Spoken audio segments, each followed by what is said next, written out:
Baik, selamat siang teman-teman Nusantara Printers di seluruh Indonesia. Kembali lagi dengan saya Jennifer dan Saya Reno. di Bincang PTPN. Senang sekali ya akhirnya kita bersatu kembali, Reno. Betul. Apa kabar Mbak Jen? Baik, udah lama nih kita Iya, Mbak. nggak ketemu ya. Sama Pak Dirut juga di sini, Pak Gani. Senang sekali kita tentunya seperti biasa bisa bertemu dengan Bapak kembali.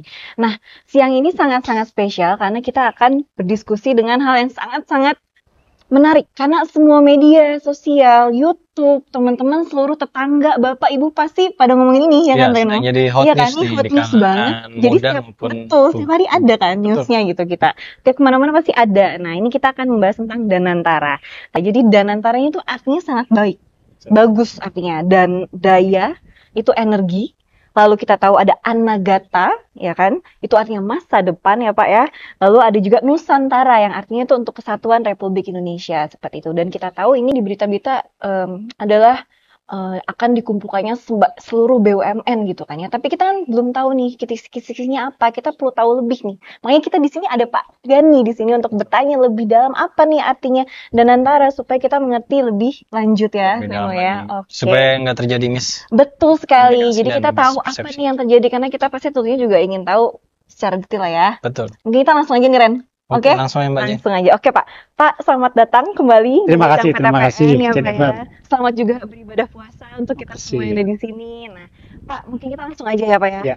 Sebenarnya Danantara ini tuh apa Pak? Apa artinya? Tujuannya apa? Visi misinya itu apa ya Pak? Baik, terima kasih Jennifer, Reno. Memang pembicaraan di publik sangat terasa meningkat. Betul sekali. Traffic tentang pembahasan Danantara sangat banyak. Dan menurut saya ini kesempatan yang penting, terutama untuk saya tujukan untuk Nusantara Planter. Para planter Nusantara yang merupakan keluarga besar PTPN, Betul. supaya mendapatkan informasi yang benar tentang apa itu Danantara. Sebenarnya gini, sebelum Danantara muncul, dulu pemerintah merencanakan perubahan Undang-Undang BUMN. Sebenarnya dari mulai zaman Pak Harto, jadi Menteri BUMN pertama itu Tantri Abeng. Jadi ketika itu konsepnya atau programnya adalah bagaimana secepatnya, karena ketika itu BUMN kan dikelola oleh masing-masing kementerian teknis. Dulu pertanian, contohnya BUMN PTPN dikelola oleh Menteri Pertanian, lalu digabung, dikonsolidasi menjadi BUMN, itu dikelola satu entitas namanya Kementerian BUMN. Menteri pertama kan kita tahu Pak Tantri Abeng. Sebenarnya waktu itu sifatnya antara dalam pengertian harapannya nantinya bukan dikelola secara kepemerintahan tapi langsung secara korporasi. Jadi dari tahun 98 keinginan pemerintah itu adalah membentuk super holding. Super holding itulah sebenarnya yang sekarang kita sebut sebagai Danantara. Jadi tadi Danantara adalah Badan Pengelola Investasi. Artinya apa? Dalam Undang-Undang Dasar 45 kita nyatakan di pasal 33 kan.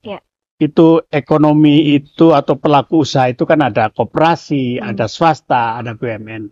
Pemerintah sebagai pengatur, pengelola atau pelaksana pemerintahan itu berkeinginan menggunakan yang sekarang namanya Danantara itu sebagai super holding itu sebagai instrumen bagi pemerintah untuk meningkatkan pertumbuhan ekonomi, ya kan?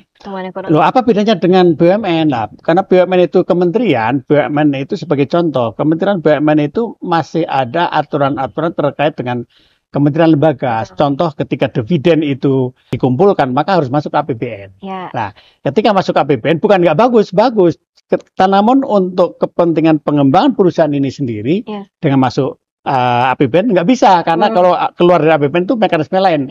Lah dengan adanya Danantara nantinya itu dividen itu dikumpulkan oleh Danantara. Oleh Danantara digunakan dividen itu untuk menciptakan sektor real yang baru. Proyek-proyek strategis, katakanlah kita mau membangun listrik ramah lingkungan atau membangun industri khusus, hilirisasi. Kalau terkait dengan PTPN, katakanlah kita mau memperluas tanaman kelapa sawit. Hilirisasi kelapa sawit, memperluas tanaman tebu, meningkatkan produksi tebu gula supaya kita tidak impor. Hal-hal seperti itu. Dengan dibentuk Danantara, maka tata kelolanya di tata kelola korporasi, bukan tata kelola pemerintahan. Nah, itu tujuan pemerintah, apalagi Pak Presiden kita, Pak Prabowo itu punya target atau punya sasaran tahun 2029 pertumbuhan ekonomi itu harus 8%.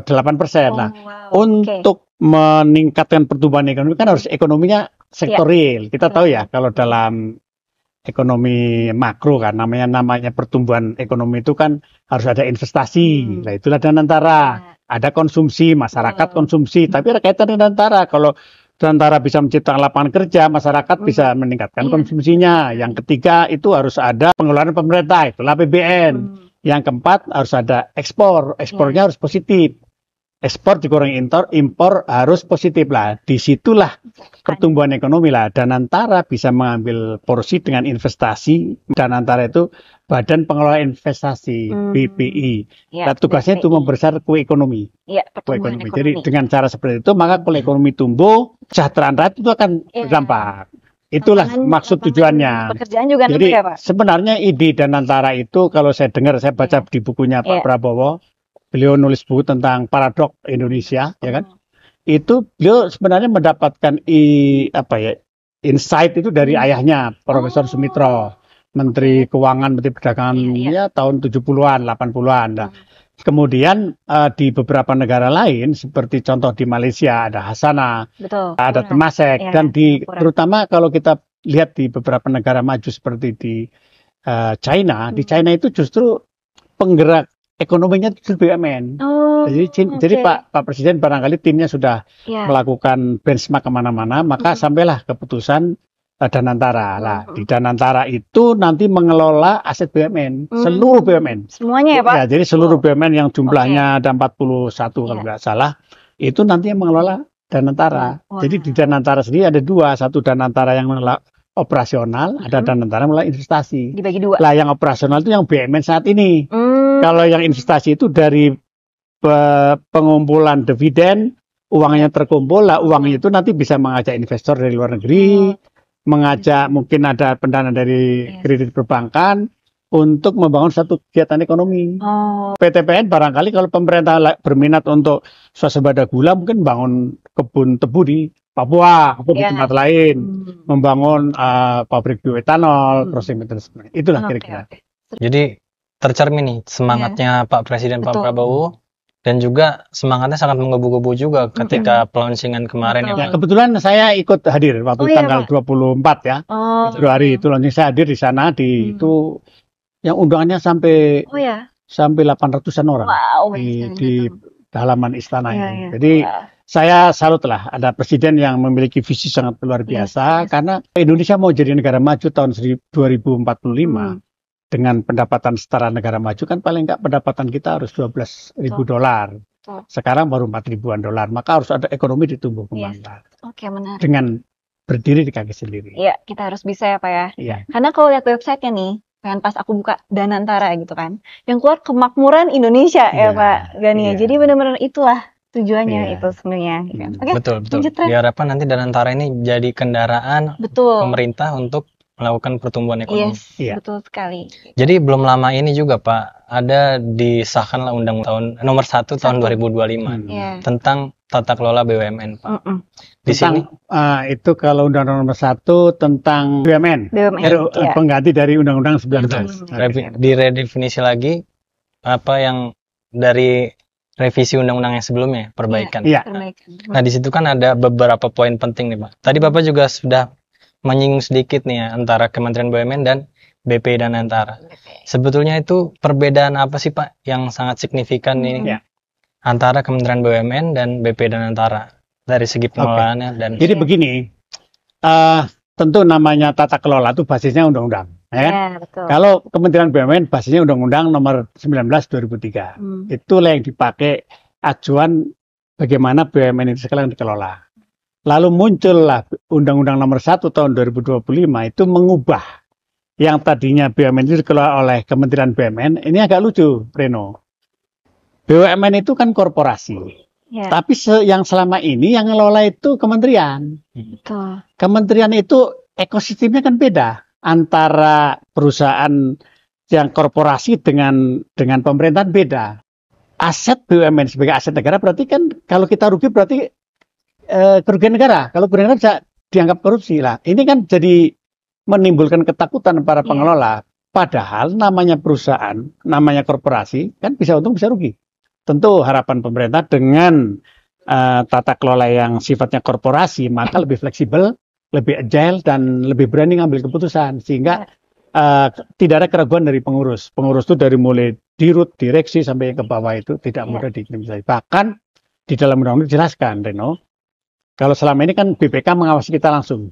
Kalau nanti BPK hanya bisa masuk mengawasi ketika diminta oleh DPR. Jadi nanti yang bukan dalam arti kita nggak mau diawasi, tetap kita kan tiap tahun juga yang ngawasi juga dari dari akuntan publik yang Big Four kan. PTP selalu Big Four.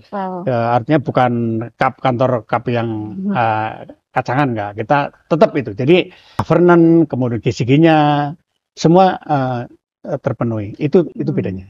Oh, nice. Harus di take note nih Mbak Jen. Jadi dengan berdirinya BP Danantara ini bukan berarti direksi bisa suka-sukanya semena-mena, tidak, bukan itu ya, bukan kayak gitu, tapi di sini juga ada sistem yang terbarunya yang membantu direksi-direksi ini agar menjalankan proses bisnisnya sesuai. Dan saya tambahin Reno, Jennifer, di struktur organisasi Danantara itu di situ ada namanya Dewan Penasihat. Itu mantan-mantan presiden, dan presiden bisa menunjuk juga. Contohnya Tony Blair di situ. Ada Dewan Pengawas yang ketuanya Pak Erick Thohir, wakilnya Pak Mulyam Haddad, anggotanya Bu Sri Mulyani, dan mungkin bisa ditambah. Tapi di bawahnya lagi ada komite yang banyak dari ada yang menyangkut pengawasan internal, ada komite etik, ada komite tentang manajemen risiko. Dan terlalu banyak kali, sehingga itu bagian untuk menjamin bahwa pengawasan itu akan menjadi sesuatu yang built-in, yang satu organik untuk memastikan perusahaan ini ke depan memberikan kemanfaatan untuk pertumbuhan ekonomi dan kesejahteraan yang meningkat.